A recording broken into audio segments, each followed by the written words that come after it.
Assalamualaikum warahmatullahi wabarakatuh. Perkenalkan, nama saya Afri Mayeli dengan NIM 1930 101039, jurusan Pendidikan Agama Islam, mahasiswa UIN Mahmud Yunus Batu Sangkar. Tempat PPL saya di UPT SDN 17 Citiung dengan dosen pembimbing lapangan Bapak Zul Henry MPD dan Ibu Pamong Mutia Zulfa SPDI. Saya membuat video ini sebagai syarat ujian PPL kelas rendah, yaitu di kelas 3. Selamat menonton.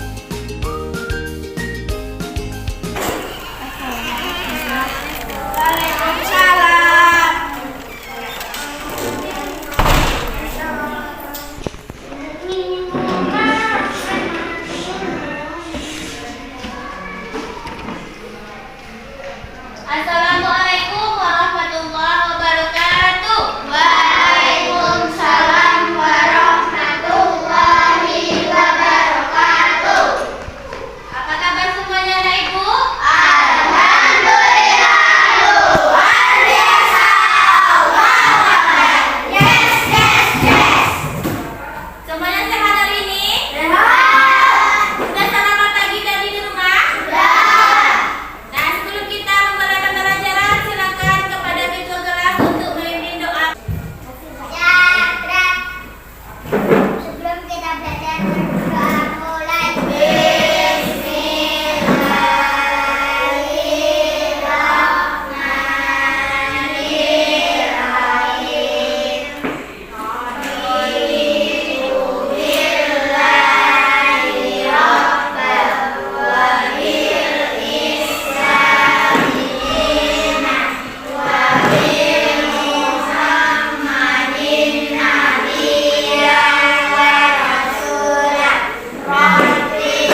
bangunnya kesiangan. Emang Tiwi tidur malamnya jam berapa? Jam 11? Jam 9? Kalau jam 9 itu aturannya Tiwi udah bangun jam 5. Kok Tiwi bangunnya kesiangan? Gak dibangunkan oleh orang tua? Gak ada dibangunkan sama orang tua? Enggak. Hidupkan alarm bisa juga. Minta tolongkan mamanya bangunkan. Tiwi sholat subuh. Ya segitu ya. Sholat ini sangat penting bagi kehidupan kita.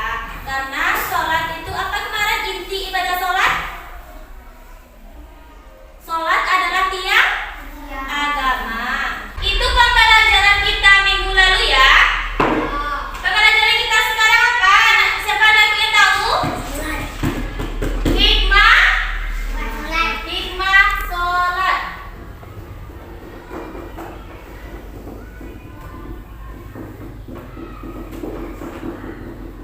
Materi pembelajaran kita sekarang yaitu tentang hikmah sholat.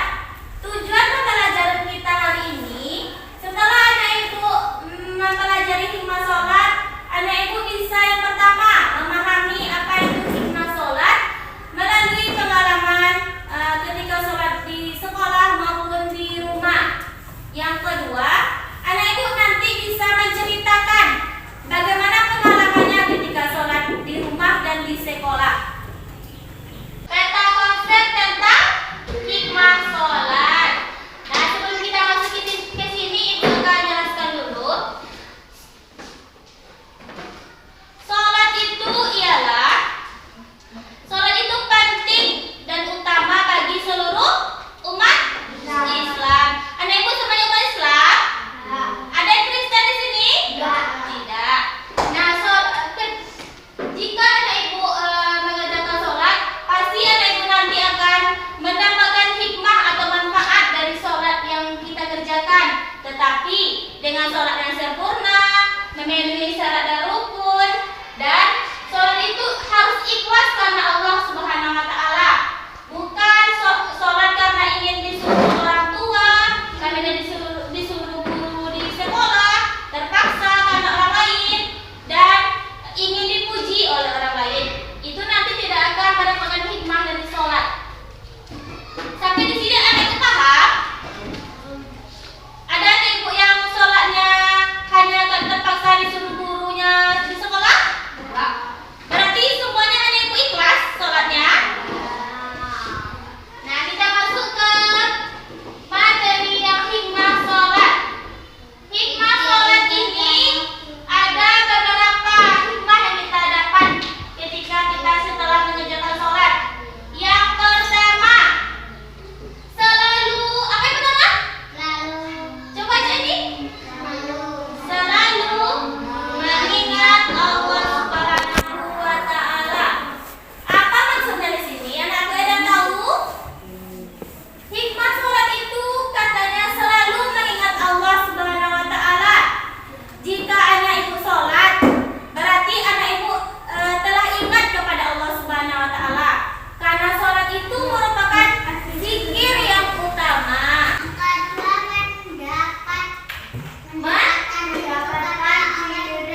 kita akan mempelajari tentang pengalaman sholat di rumah dan di masjid. Setelah mempelajari materi ini, diharapkan kalian mampu menceritakan pengalaman sholat kalian ketika di rumah dan di masjid ya. Nah, sebelum dilanjutkan, untuk mendukung channel ini, jangan lupa like dan subscribe ya. Adik-adik, sekarang kakak mau tanya, bagaimana sholatmu? Ayo, ceritakan dan tuliskan pengalamanmu saat kamu sholat di rumah. Pengalaman yang dapat kamu ceritakan dan tuliskan itu berhubungan dengan hal-hal berikut ini. Yang pertama, apakah kamu sudah rajin melaksanakan sholat? Kemudian yang kedua, sholat apa saja yang biasa kamu lakukan di rumah? Kemudian yang ketiga, apakah kamu sholat sendirian atau berjamaah dengan siapa saja? Kemudian yang keempat, kejadian apa yang membuat kamu senang saat sholat di rumah dan masing-masing berapa rakaat? Kemudian yang kelima, kejadian apa lagi yang membuat kamu berkesan saat sholat di rumah? Nah, silakan tuliskan pengalamanmu, boleh sampaikan ke guru atau juga tulis di kolom komentar ya. Selain sholat di rumah, kamu juga dapat melakukan sholat di masjid. Orang yang senantiasa sholat di masjid akan mendapatkan keutamaan dari Allah Subhanahu wa Ta'ala. Nabi Muhammad SAW bersabda, 7 golongan yang Allah akan menaungi mereka pada suatu hari kiamat yang tidak ada naungan kecuali naungannya, di antaranya seorang penguasa yang adil, pemuda yang dibesarkan dalam ketaatan kepada Rabbnya, seseorang yang hatinya selalu terpaut dengan masjid. Hadis riwayat Bukhari. Nah, dari hadis ini kita dapat memahami bahwa orang yang hatinya selalu terpaut dengan masjid, maka Allah akan menaungi mereka di hari kiamat nanti. Kalian mau kan? Nah, makanya sholat di masjid. Selain itu, sholat wajib seperti subuh, zuhur, asar, maghrib, dan isya sebaiknya dilakukan secara berjamaah karena lebih utama daripada sholat sendirian. Rasulullah SAW bersabda, sholat berjamaah itu lebih utama daripada sholat sendirian sebanyak 27 derajat. Hadis riwayat Bukhari dan Muslim. Nah, di hadis ini sudah jelas ya bahwa sholat berjamaah itu lebih utama daripada sholat sendirian. Jadi, mari kita sholat berjamaah di masjid. Nah, sekarang kakak mau tanya, bagaimana dengan sholatmu? Ayo, ceritakan dan tuliskan pengalamanmu yang berkesan ketika sholat di masjid. Setidak-tidaknya, kamu dapat menceritakan dan menuliskannya tentang hal berikut ini. Yang pertama, jadi sholat apa saja yang biasa kamu lakukan di masjid? Kemudian yang kedua, ini sholat apa saja yang biasa kamu lakukan secara berjamaah dan secara sendirian? Kemudian yang ketiga, kejadian apa yang membuat kamu senang saat sholat di masjid? Dan yang keempat, kejadian apa lagi yang membuat kamu berkesan saat sholat di masjid? Yuk tuliskan pengalamanmu, sampaikan kepada gurumu atau tuliskan sedikit di kolom komentar ya. Anak-ibu sudah nonton tadi kan? Kalau sudah, tolong anak ibu ceritakan pengalaman ketika sholat di rumah, di masjid, dan di sekolah. Anak ibu ceritakan di dalam lembaran ini. Nanti kita tampilkan di depan satu persatu. Ngerti? Ngerti. Ya sudah. Sendiri-sendiri kerjanya.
Baca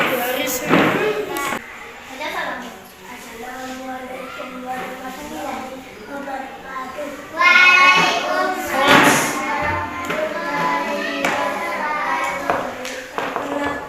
Pengalaman ketika melakukan sholat di masjid di rumah pendidikan. Saya sholat di rumah dengan Rasulullah bersama ayah, kakak dan saya. Saya seperti pulang bersama teman-teman kelas. Tepuk tangan kepada Pak Is. Selanjutnya Feby. Waalaikumsalam warahmatullahi wabarakatuh.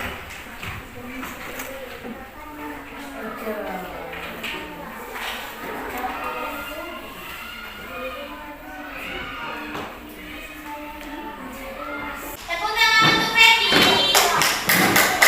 Selanjutnya Hafiz. Hafiz. Kita bangga pengalamanmu ketika melaksanakan sholat di masjid di rumah dan di sekolah. Saya bangun jam 5 subuh. Saya berdiri dari wudhu. Saya melaksanakan sholat subuh bersama